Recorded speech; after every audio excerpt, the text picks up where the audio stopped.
ماوەی چەند هەفتەیەکە یا باشتر بڵین کە لە سەرەتای ساڵی نوێی زایانیەوە بەهای دیناری عێراقی بەرامبەر بە دۆلار دابەزینێکی زۆری بەخۆیەوە بینیەوە ئەمەش کاریگەری کردوتە سەر بازاڕەکانی ئاڵوگۆڕی درا و هاوکات کۆمەڵێک پرسی دیکە لە پشتم ڕووداوانە دەخوێنرێتەوە ئەویش بڕیارەکانی بانکی فدرالیە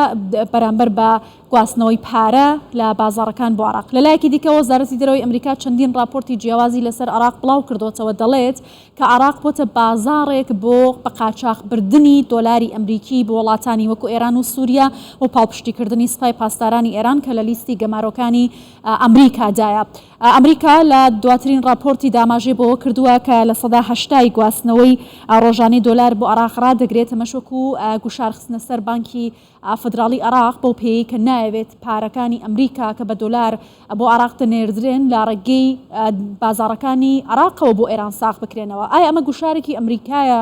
ناڕاستەوخۆ بۆ سەر حکوومەتەکەی محەممەد شیع سوودانی کە زۆرینەی پێکێنەری حکوومەتەکەی لە لایەنەکانی چوارچوێ هەماهەنگی شیعەکان و لایەنەکانی سەر بە ئێرانن یا ئەمە سیاسەتێکی دیکەی نێودوڵەتی لە پشتە و عێراق چۆن دەتوانێت مامەڵە لەگەڵم پرسە تا بکات سوودانی لە بەرامبەرم بابەتە چه بژاردێک هەڵدەبژێرێت. زیاتر قسە دەکەم لە بەغدا و میوانێکم لەگەڵا بەڕێزیان شارەزای سیاسیە سەلاح بۆشی پرسیارەکان ماراسیێوان دەکەم بەڕێز سەلاح هەم کاتت باش. وەزارەتی دەرەوەی ئەمریکا چەند راپۆرتێکی لەسەر بە قاچاغبردنی پارەی دۆلاری ئەمریکی لە بازاڕەکانی عێراقەوە بۆ دەرەوە کردووە بە تایبەتی بۆ ئێران ئەما ئەمریکای تووڕە کردووە ئەم بڕیارانی ئەمریکا بۆچی دەگەڕێتەوە گوشارە یا تاکتیک؟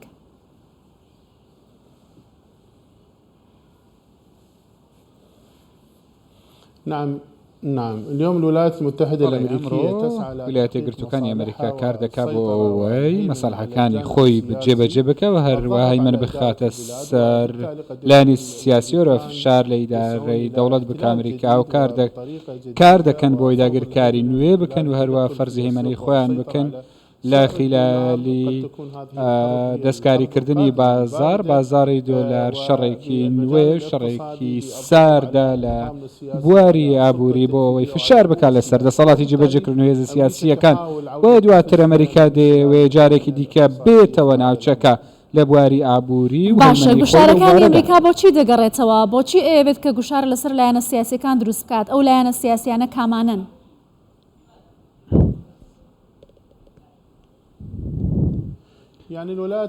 بەڵێ ویلایەتە یەکگرتووەکانی ئەمریکا حسابات و هەروەها هەژماری خۆی هەیە لە هەموو هەرێمەکە تەنها لە گۆڕەپانی عێراقی دانا لە گۆڕەپانی عێراقیش دەیەوێ هەندێک ئامانجی خۆی بپێکێ ئەوانەی کە ئەمریکان کۆنتڕۆلی هەرێمەکە بکات کۆنتڕۆلی هەرێمەکەی لە دەست بێت چونکە بەرژەوەندیەکانی ئەمریکا لەو شوێنانن و هەروەها لەگەڵ جیرانمان لە تورکیا و ئێران و وڵاتانی کەندا و ئەمریکا دەیەوێ حزوری لەم شوێنانە هەبێ سەربازی نابەڵک و کۆنتڕۆلی هەبێ بە شێوازێکی دیکە بۆیش کۆنتڕۆلی بازاری ئابووری دەکات لە عێراق بۆی فشار بکات لە عێراق و وڵاتانی ناوچەکە ئەمەش ئارمانج و ڕێکارێکی نوێی ئەمریکایە کە بەڵێ ئەمریکا دەڵێت کە پێشووتر حکوومەتی عێراقمان ئاگادار کردوتەوە لە ئەگەری بردنەدەرەوەی پارەی ئەمریکا لە ڕێگەی بازاڕەکانی عێراقەوە بۆ ئێران و بۆ سووریا بۆچی حکوومەتەکەی سوودانی هەوڵی نەدا پێش بەم ڕووداوانە بگرێت؟ ئایا بەڕاستی پارەسپی دەکرێتەوە لە بازاڕەکانی عێراق بە قازانجی ئێران؟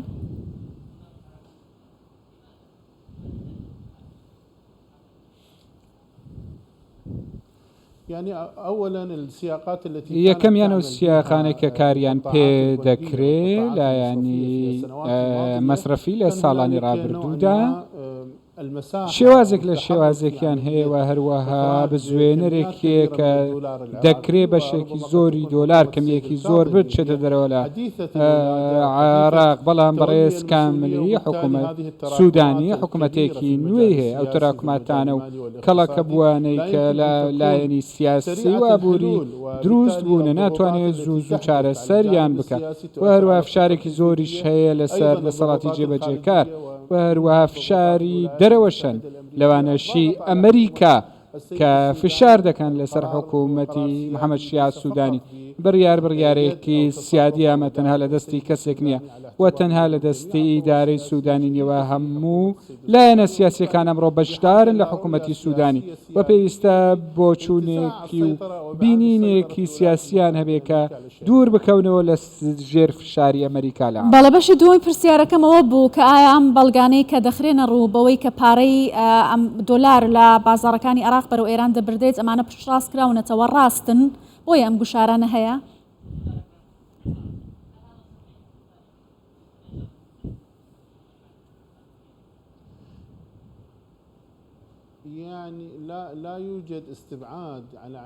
ناتوانێت تۆ دوور بیت لە زینی دۆلار لە بازاڕەکانەوە لە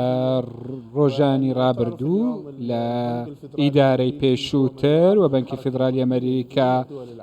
چاودێری چوونە دەرەوەی دۆلار دەکە لە هەموو وڵاتانی جیهان بەڵام هەندێک کەمبیاتن هەندێک پارە نەمانە کە گومانی دروست کردووە لەلایەن ویلایەتە یەکگرتووەکانی ئەمریکا کە هەندێک دۆلار دەچێتە دەرەوەی وڵات بەبێ ئەوەی کە ئیفای هەبێ و هەروها بەڵگەی ڕسمی هەبێ و هەروها ئەگەری هەبێ بۆ ئەوەی کەم پارانە بچنە دەرەوە و ئەمانیش لە بەرژەوەندی کەرتی تایبەتن و ئەم گۆڕانکاریانە وای کردووە کە بڵێین دۆلار دەچێت تا دەرەوەی سنوور ئەمە لە ڕابردوودا بۆ بەڵام لە ئێستادا چاودێریەکی ئەلکترۆنی باشە بۆوانەی کە چاودێری دۆلار دەکەن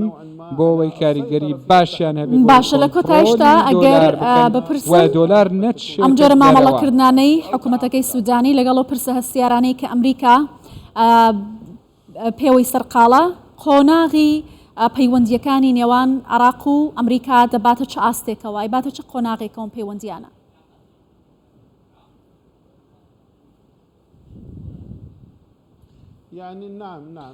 بەڵێ بەڵێ پەیوەندیەکانی نێوانی بەغدا و واشنتۆن تەنها لە سەرمەناوەستێکە دەستکاری دەکرێت لە بابەتی یابووری و ماڵی و هەروەها